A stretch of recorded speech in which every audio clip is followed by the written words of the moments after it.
Hello friends, this is Sally on Camp Creek.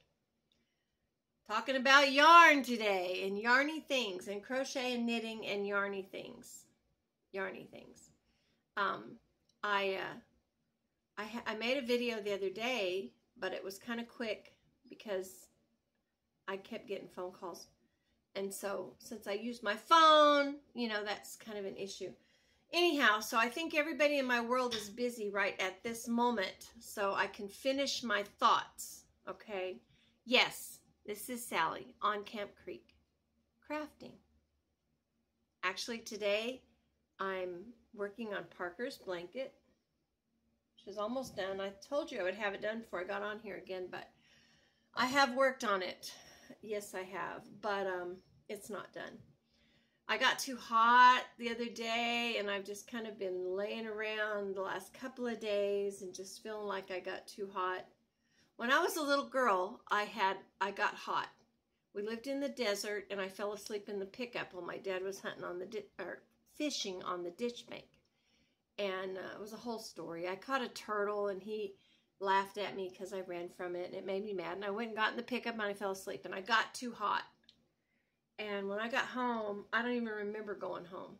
I remember my dad taking me in and telling my mom I got too hot. I kind of remember that, but maybe not. But what I remember was laying on my mom's bed in the dark room with the water cooler. We lived in the desert. We didn't have air conditioning, but we had water coolers. And people like to think the desert's dry, and it is dry, but there's so much irrigation down there that it can be humid too, and water coolers seem to work real well. And so we had a water cooler. We didn't have an air conditioner till right before we moved out of that house. My dad put an air conditioning unit in that house, but it wasn't a big deal back then. I'm 62, 61, gonna be 62. I guess I'm 61 and a half. Anyhow, today I feel like I'm about 90. But, back then, a lot of people didn't have air conditioners, even in the desert. They had swamp coolers. Sometimes they had swamp coolers that sat outside the house and pumped cool air in the house.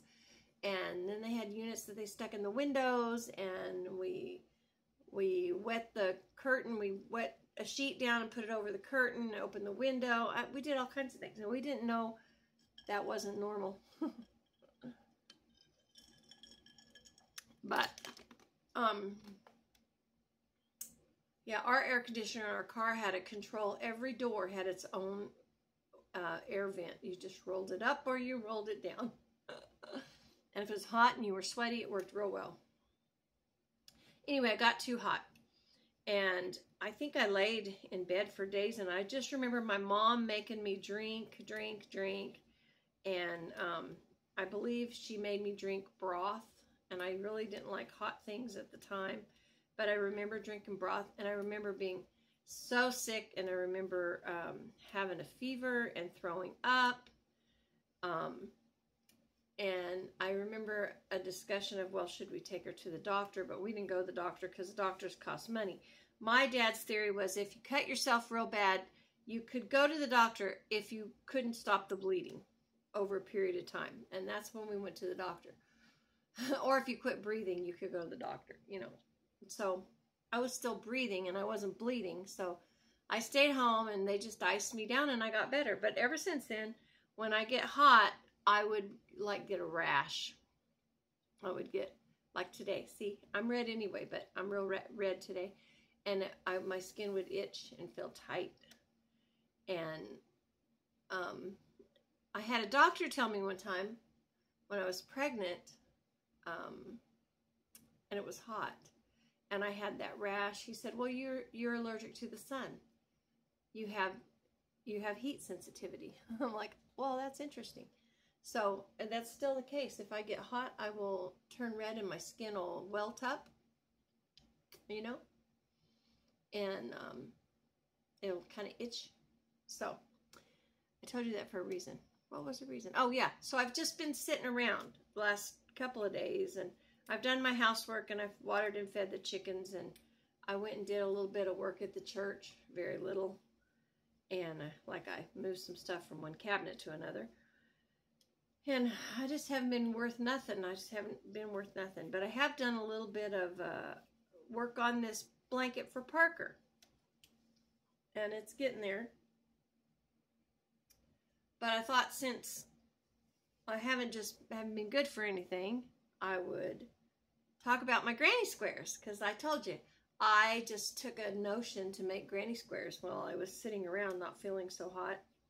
I know there's a flu bug going around, but I don't have the flu. I don't get sick. That's what I say. I just don't. It's not allowed. It doesn't allow in my world.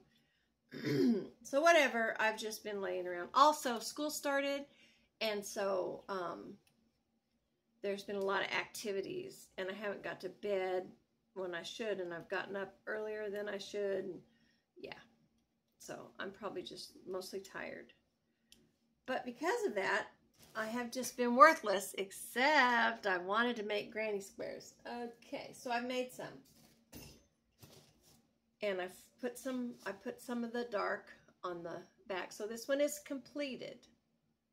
Crocheted granny square. These are crocheted with an H hook, which is generally my favorite size to use. And they're just in scraps.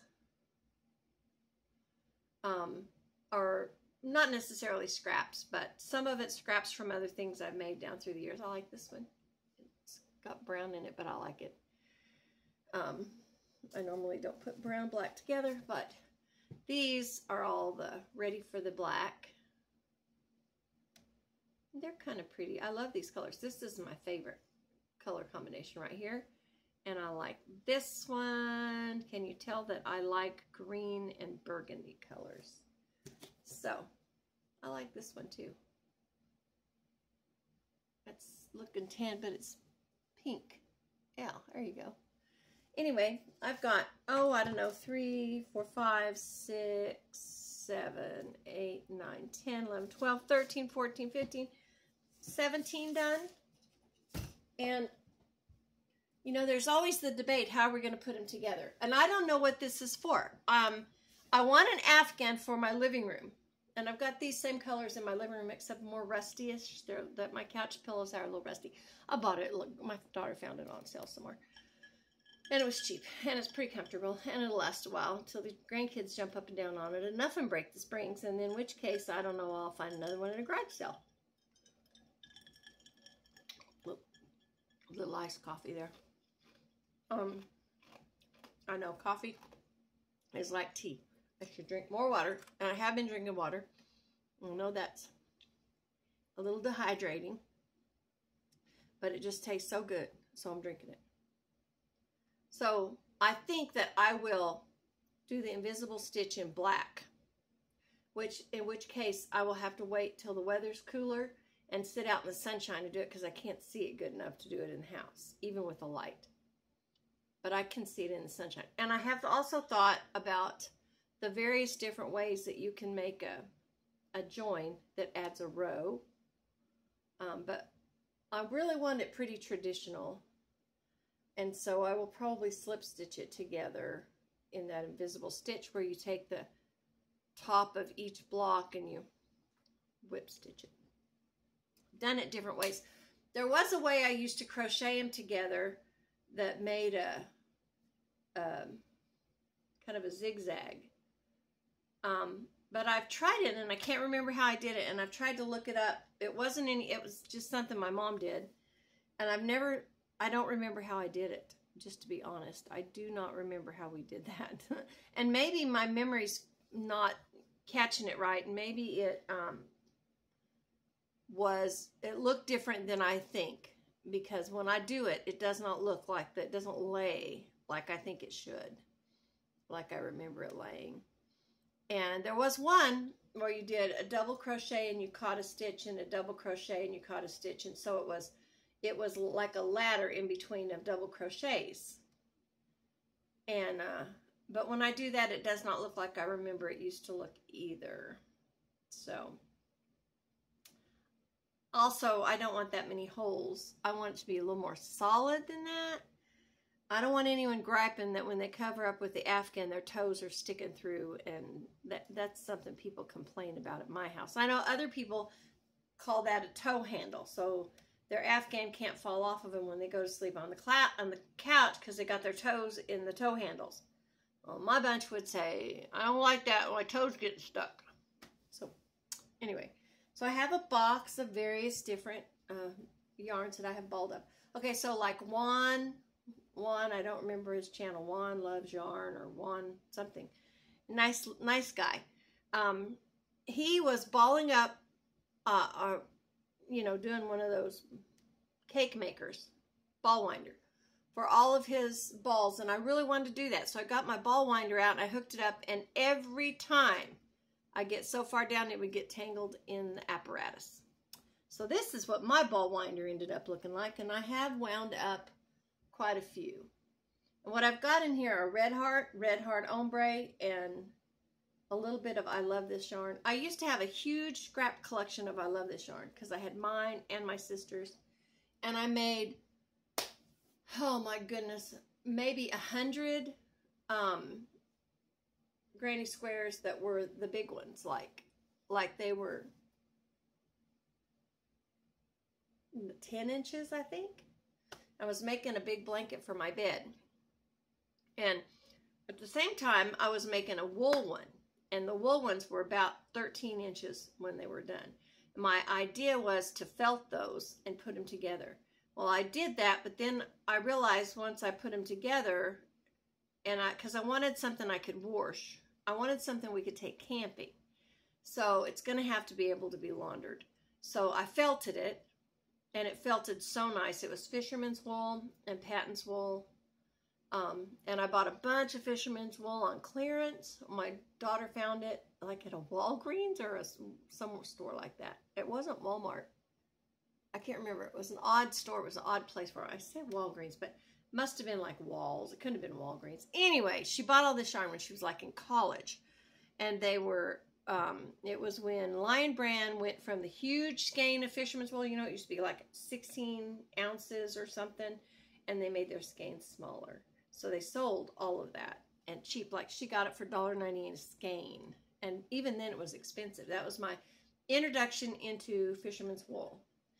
And I still have some.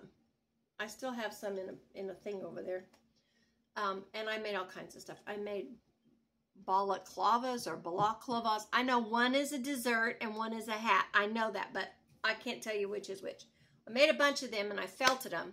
My son worked in the oil field, and my husband, you know, was a farmer, and they would pull those down over, and then he could put his hard hat over top of it, and he liked it. And I made him 3 of those because people kept nabbing him at work. And I made them out of fisherman's wool, and I felted them, and that worked really well, and it was real nice.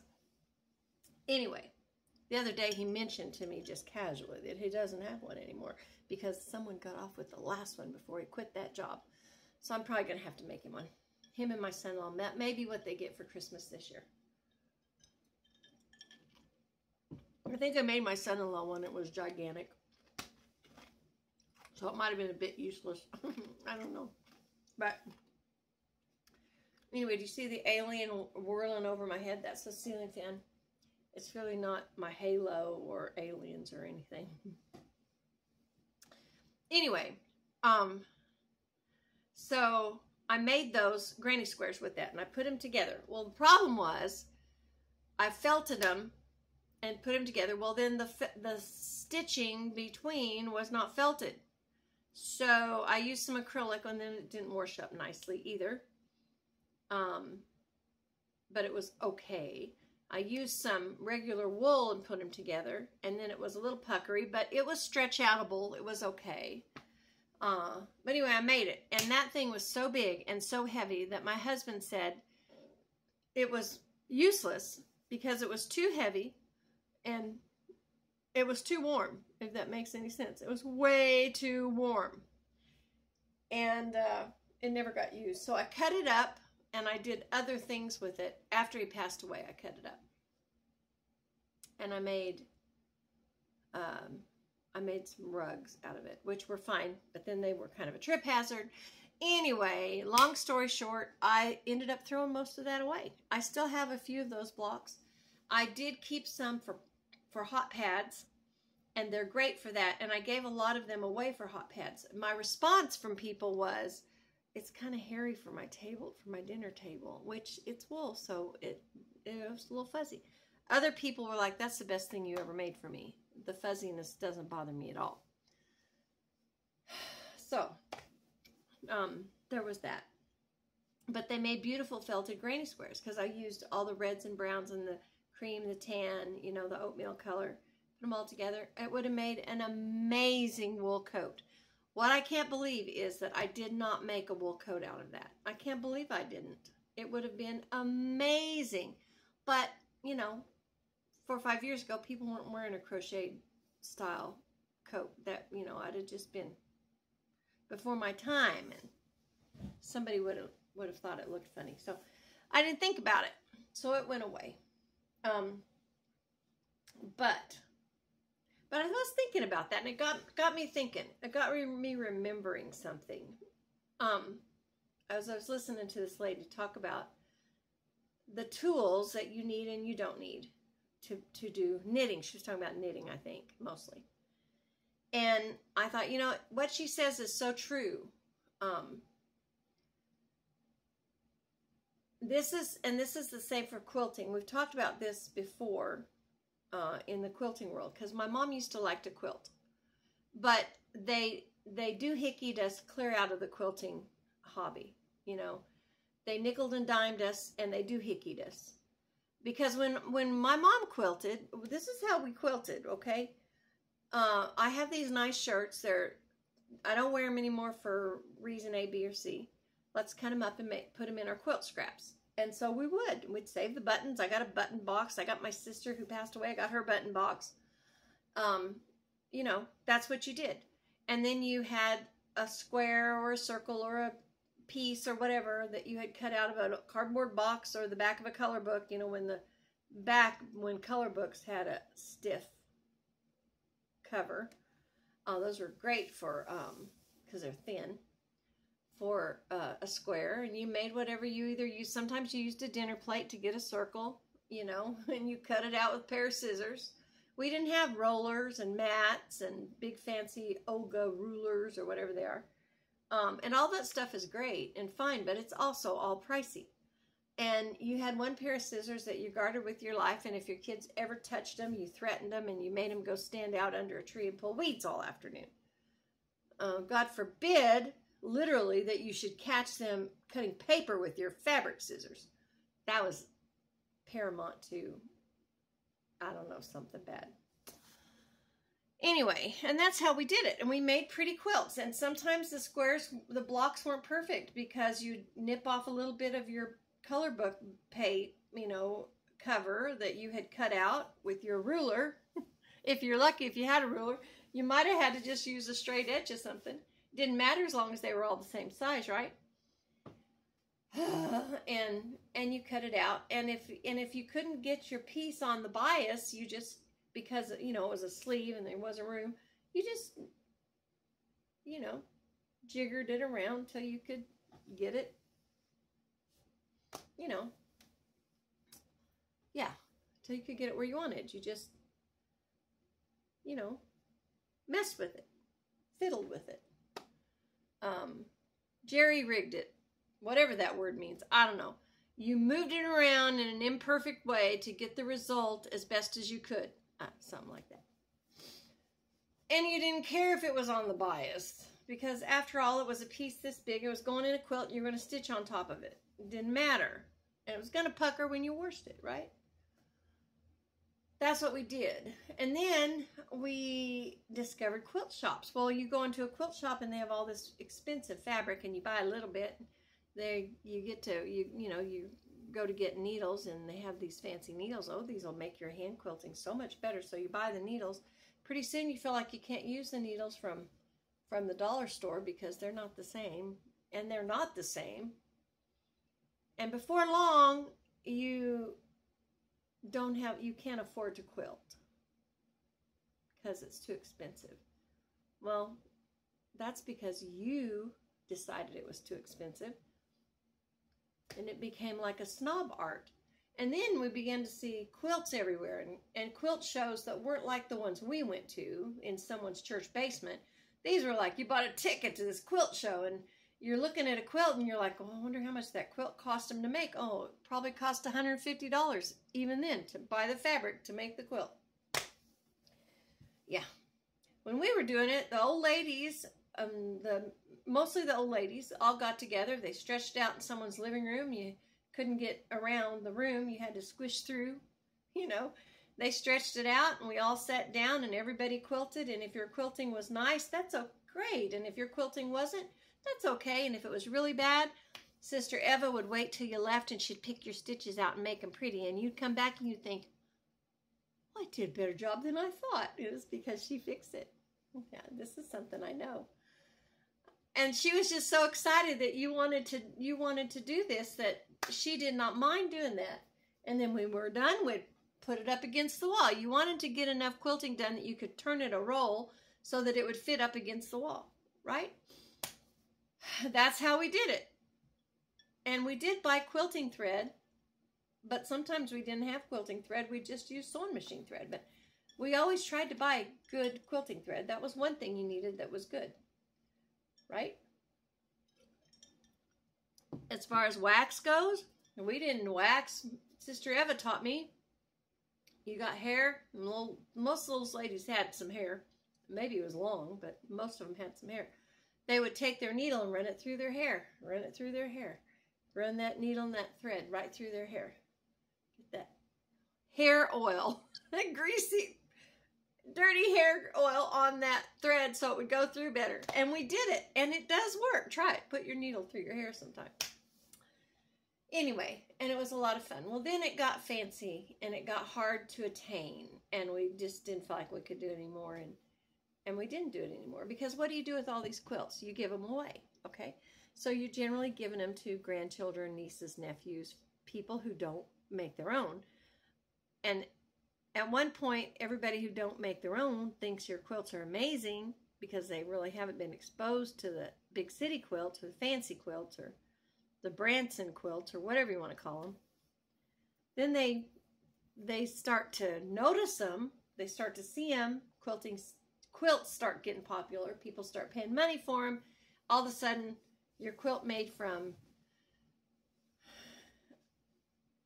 cockeyed blocks from thrift store men's shirt rejects isn't as nice as it used to be. Well, they did the same thing with knitting and crochet. Same thing happened. When I started crocheting, true story, I was a little kid. My mom taught me when I was really small to crochet. Me and my sister always crocheted. But I didn't knit. I didn't knit, although I think Mom could knit. She didn't like to knit. She knitted baby booties as a gift, but I never saw her do it. But she talked about it. But she crocheted all my life and sewed on the sewing machine. And at one point, look, I put my knitting down. See that? Wrong. Quit that. At one point, she made the most beautiful shawls you ever saw for everybody in town. Everybody had one. And they were made out of Red Heart Super Saver in Aran, color of Aran. They were so beautiful. And we didn't know they were scratchy. We had no idea they were. No one told us they were scratchy. We didn't know till later. And someone said, oh, Red Heart, so scratchy. And now you know what? Red Heart seems pretty scratchy to me. But it wears like iron, you know. It just does not wear out. And it doesn't lose its shape. And it doesn't fade very easily. Although I have seen it fade, but not very often. So, true story. My mom had liver disease and she had a liver transplant and eventually she died and it was very sad, but we got a few extra years with her and that was great. And she went on to be with Jesus and to a much better place. My sister ended up with liver disease. It's one of those weird things. It kind of has a trend maybe in our family among the women, although I did have a cousin who had a transplant, a man. But there have been several women who had the same thing, same kind of liver issue. to the point that they had to have a transplant. So my sister had that. And she crocheted. And she always had a job where she had access to money that she could spend on stuff. So when she sewed all the time. She bought good fabric. When she quilted, she bought nicer, better fabric. The good lining, you know, the better stuff for the back. And she did the same with crochet. She would go, and at that time you would go and you would buy as much of the color as you could get. If you could buy all the color, that's what you did. But if you didn't have the money to buy all the color, whatever color, maybe you would. That's one reason that you made a baby blanket in 6 colors, because if you did Red Heart Sparkle baby yarn and you could afford pink, yellow, and blue, then the next time you could afford white, lavender, and green. It didn't matter if the colorways were the same, because they were different colors. So you could get 2 of each and you could afford to start your blanket, right? We did that all the time. Well, she'd buy all the colors, all the yarn that she was going to need for the project, you know. So she got liver disease and she had to quit her job and she was divorced. And so that kind of changed her ability to buy the good stuff. But she still managed to do it. She still managed to always add the nicer yarn. And I'm not saying yarn shop yarn, because we didn't do that for a long time. For one thing, we didn't have access to a yarn shop. We had Joann's and Michael's and Hobby Lobby on occasionally. At that time, Walmart had more variety in yarn. And even like Kmart, when we had Kmart at one time, it had some yarn. So that's just where we sourced our yarn, you know, because it was available. But then we got this yarn shop, right?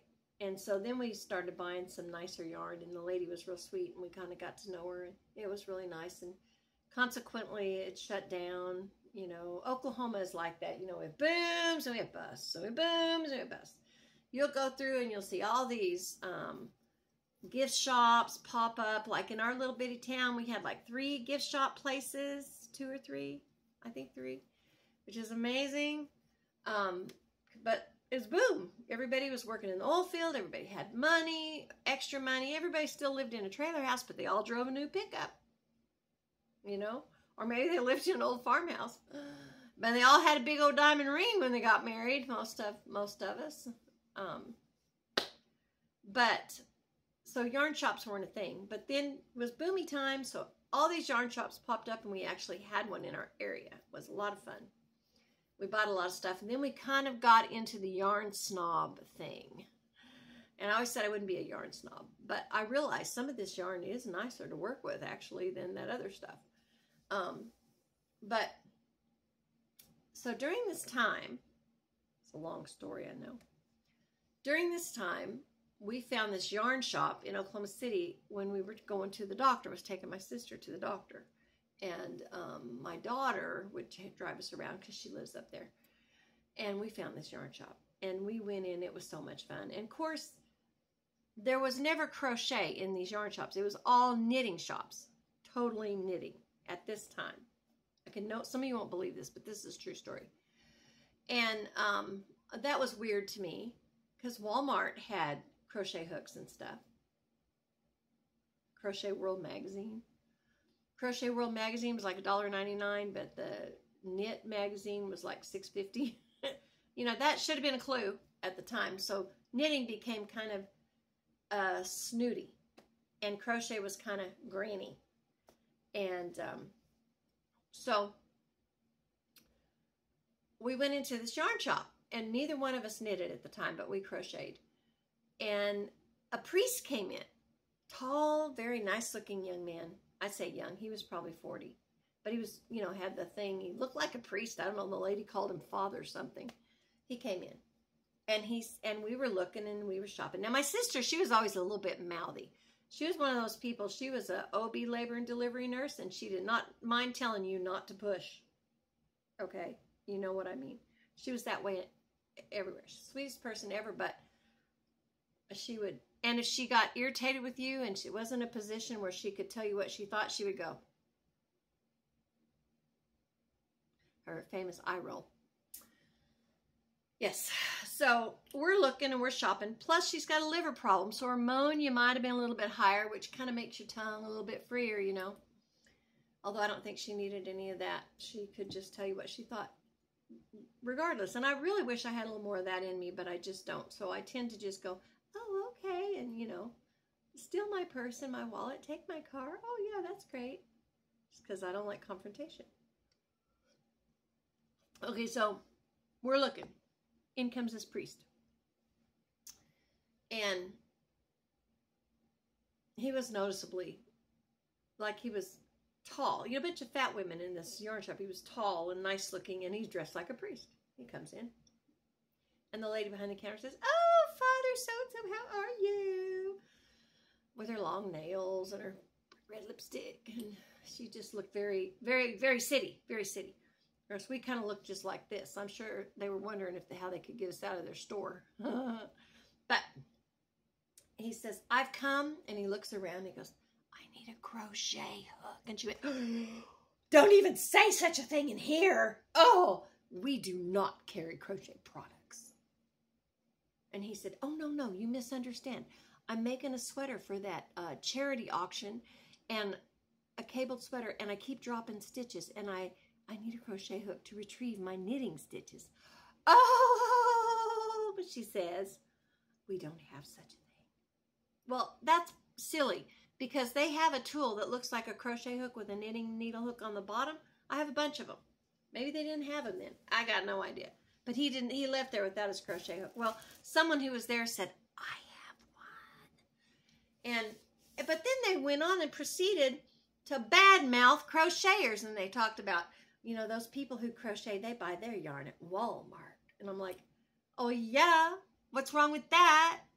Anyway, long story short, we left there. We did not purchase a thing.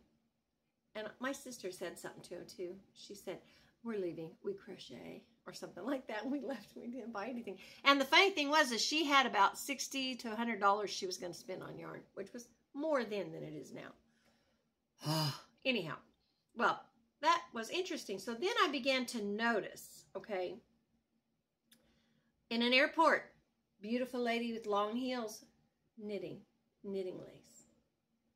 Little old lady with her hair in a bun, crocheting. Her yarn stuffed down in an old grocery sack. Lady with the high heels and the long pretty hair, she's got one of them cute little bags down there, you know, project bags. So about that time, somewhere in there, our friend opened this yarn shop in Watonga. And so I asked her about that, and she said, oh yeah, that's a whole thing. She said, you didn't know that? I said, no, I didn't know that. She's like, now you and I know better, but there's a whole generation of people that picked up knitting a few years ago, and this has been a few years ago too.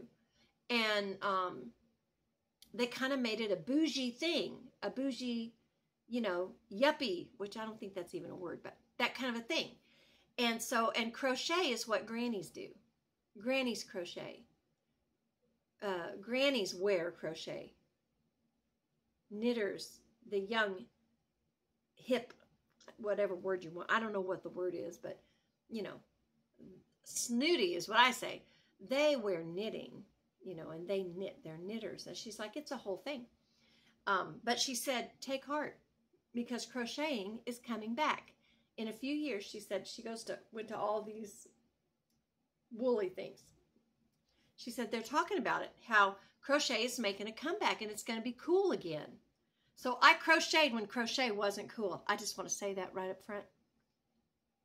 Anyway, and she said it's going to get popular. And sure enough, within a couple of years, and she always carried crochet things because she was not a yarn snob. You know, up here, out here, back here, wherever we live, mostly we don't have time to be snooty that way.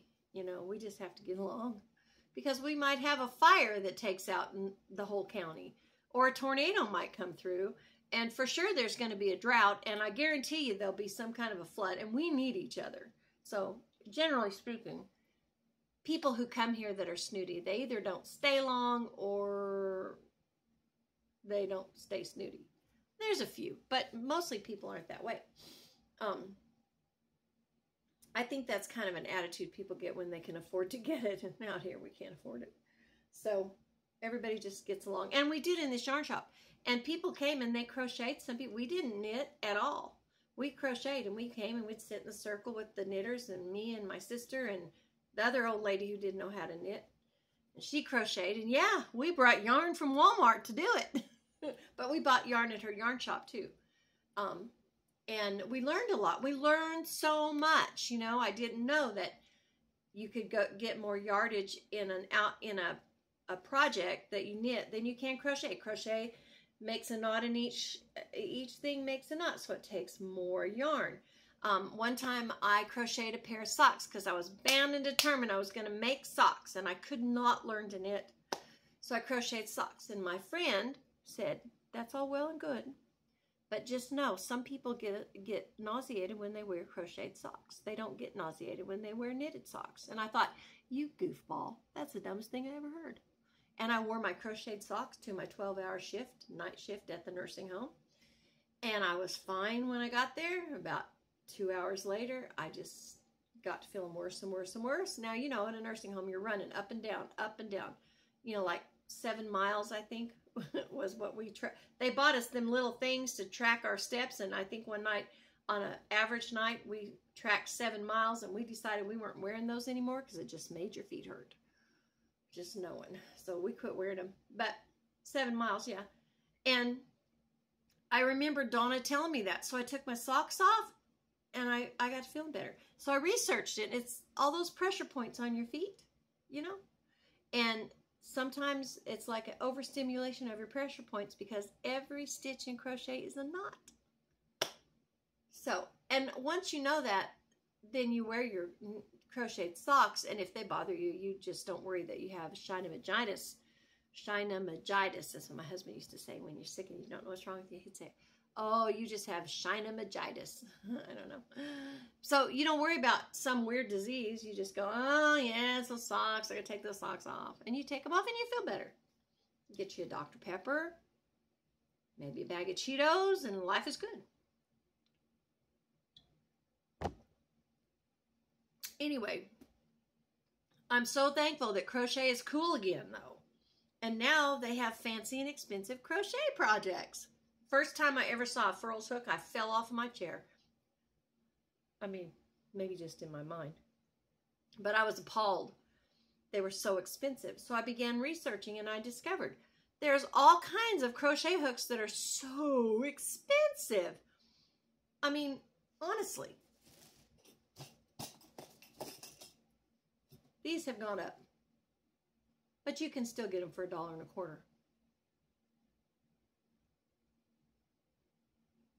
There's a lot of reasons not to use them because of hand strain and different things.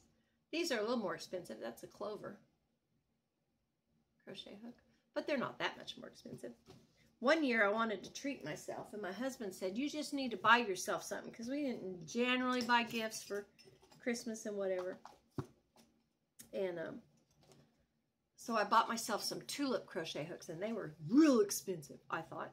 Got a whole set of them, you know. And I thought, I like them a lot, but they're not, this is what I go to. This is an antique. This one's so old that it's an old 55 cents is the price tag on that one. It's an eye hook. 55 cents back when they put the price on it. Made in the USA, it says right there. Anyhow, so they kind of priced themselves out of business, and it's really not, it's not their fault necessarily, because stuff has gone up so high. But that's what happens. Crafting is something that sometimes gets reserved for people who have a higher income. And I don't think it should be that way. I always tell people, I'm always trying to encourage people to crochet or knit. And I always tell people, I have learned that you don't have to have stitch markers. My mom used to use a bread tie, because you use stitch markers in crochet too. And you can use a bread tie, and you can get it so that it doesn't catch on your other work, or a piece of string, or an old earring that clamps shut, you know. All kinds of things you can use for a stitch marker. You don't have to have fancy scissors. My sister carried a good pair of nail clippers, baby nail clippers, in her purse all the time. That's what she used to cut threads, not these little fancy, like I have. I have some look like a bird. They came from Walmart. But you don't have to have that stuff. You don't have to have the fancy hook. My hooks, when my hands, I started having hand trouble a few years ago because I cut hair for a while. Bad business for me. I don't know. Long story. I wasn't bad at it, but it made me very nervous. I had a shop for 6 years. But, so I was with my hands a lot, right?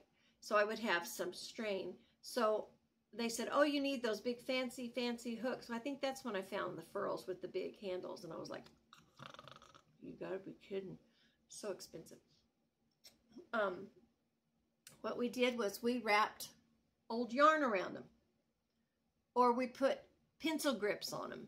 And you can buy those pencil grips in the crafting department of Hobby Lobby for your crochet hooks. So we found ways to make them fatter, bigger, you know. That's when I started watching a lady who made, she made clay handles for hers, you know, with that clay stuff. And she sold those, and that was kind of cool, custom. So there's always been ways to make things more agronomic, whatever the word is, or without spending $60 on a crochet hook. This is my problem with fancy crochet hooks and fancy knitting needles. And I have had some more expensive knitting needles. I bought some knitting needles one time I got them for Christmas or my birthday, I can't remember.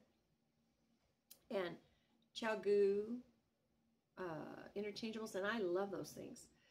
But they're probably the expensive ones that I have. But I like my Clover ones that I bought on sale, 40% off at Joann's, every bit as good, you know, except they don't slide as well depending on what I'm doing. But they were, and I've done the old Ucky Boy knitting needles that are connected. Can't remember what they're called. You know, fixed. No, I'll think of it. And those are hard to work with because of the cord. But there's also other places to find them. There's eBay now and the thrift store and different places. So you can get stuff that is reasonable if you think about it. And that's what we need to do. We need to find ways to create that don't rob the bank, you know, that don't cause friction in the family because you've spent so much on it, and that you don't have to hide in the trunk of your car till your husband goes back on night shift. That's what we need to do. And we need to help it and support each other. We need to, you know, like I have given a lot of yarn away, because if I find yarn really cheap, my husband never complained if I bought yarn cheap. He never complained at me. And so if I would buy yarn, if I would see yarn for $1.25 when it was $4 before, I would buy $20 worth of it. I have nowhere to store it, so you have to give some of it away. And that's kind of a nice thing to do. Share your yarn and your gadgets, your stuff. I've given so many crochet hooks away, I can't even count them. A lot of crochet hooks. Because they're so cheap, and I buy them at the thrift store, or someone dies and they give, Grandma Mabel dies and they give me her whole collection, you know. And so we take care of each other. It's what we need to do. Crafters should take care of each other. It's what we should do. And we should encourage each other. I keep those. I have a lot of knitting needles and crochet hooks that I've just gotten at garage sales and stuff, and I keep them so that when the grandkids want to learn, I can just give them some yarn and a hook or some needles, and if they lose it, it's not a big deal. Once it's out of here, I don't worry about it again. I don't let myself fixate on did they lose it or not, because then you're just irritated. And how many times did you pick up a crochet hook or a knitting needle or a quilting needle or a pattern that you weren't able to do? It was too much for you. It was overwhelming, and you had to lay it down, and it got lost. Well, I've done it a lot of times, so, and I'm grateful for everyone who was patient with me and still is. Anyway, So we never went into that store again, mostly because we just didn't have the opportunity to go in again. And our store opened in Watonga, and we could get our fancy yarn there. And then she closed down, and we miss her still. Well, I say we. My sister doesn't miss her anymore because she's not here. But we can miss them both. I can miss them both now. Anyway, but some of my best memories are sitting and crocheting and quilting and knitting. Now, I learned to knit because Donna, who had this yarn store, just encouraged me. She just kept encouraging me. And she did a sock knitting class. And she said, you don't have to be a good knitter to take this class. Just come take it. In fact, if you can knit and purl, you can take this class. And so for about 2 weeks, I practiced. I got some needles, and I just practiced making washcloths. I made the most hideous washcloths you ever saw. They were awful. But I made a bunch of them. And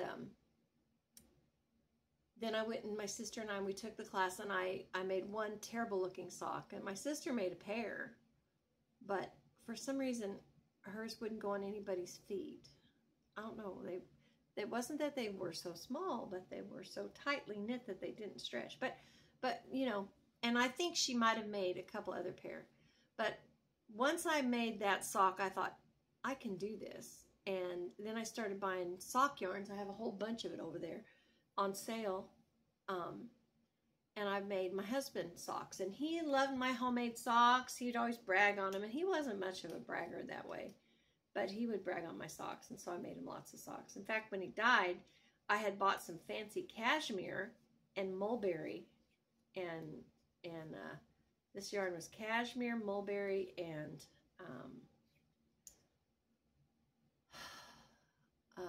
merino. And I bought that yarn for $8 a skein, which I thought was horrible, but I could get 2 pair of socks out of 1 skein. Or I could get 2 socks. I could get 1 pair out of 1 skein, although, because he didn't like them real tall. And I made him a pair of socks out of that, and he really liked those socks. So when he died, I think those are the ones. I was going to bury him in another pair that he liked, that were a pair of socks he liked a lot. Our funeral director insisted that if a person was in that casket, they had to have socks on. I don't know why. Because when my mom died, she hated shoes and she hated socks, and they still insisted that she should at least have socks on. So we found her some socks and took them down. Anyway, so I buried him in those cashmere socks because he liked them so much. But I still have scraps of it in there because I didn't use it all, and I did buy 2 skeins. So that was kind of nice. So you find deals and bargains and find lots of happy, wonderful memories when you're doing handwork with people. And sometimes I remember stressful times when I'm doing handwork, you know, because handwork has carried people through stressful times, especially women, down through the centuries. It's been something that, you know, that we have clung to, beautified during hard times, beautified things. And that's the thing. I always tell people, just crochet, just make washcloths, make them for yourself. You know, you don't have to give them away. Make them for gifts. Most people will act funny maybe when you give them to them, because a lot of times people don't know how to receive a handmade gift, and they're like, I'm supposed to put this in my dirty dishwater? You made it, you know. So sometimes you have to encourage them to go ahead and use those things. And sometimes people don't like handmade gifts, and that's okay. I give them anyway, because I like to give a handmade gift. Unless it's something that takes a lot of time. And in which case, I might not give you one if I know you just don't like it. But sometimes I do it because I think, especially these young girls, it's good for you to receive a handmade gift. It don't hurt you at all. Okay, I'm just an old lady, right? Anyway, encourage the crafters around you. Encourage young people to craft. When you can find yarn cheap, buy up some. You know, We've all been putting peaches and canned beans under the bed for years now, just waiting for everything to fall apart. Well, how's your yarn stash doing? I was thinking about that the other day. I need to start buying up some yarn. As if I don't have enough yarn. Anyhow, well, I got some rows done. It's Thursday, and I'm going to go run my vacuum. And I'm going to talk to you later. Have a blessed weekend.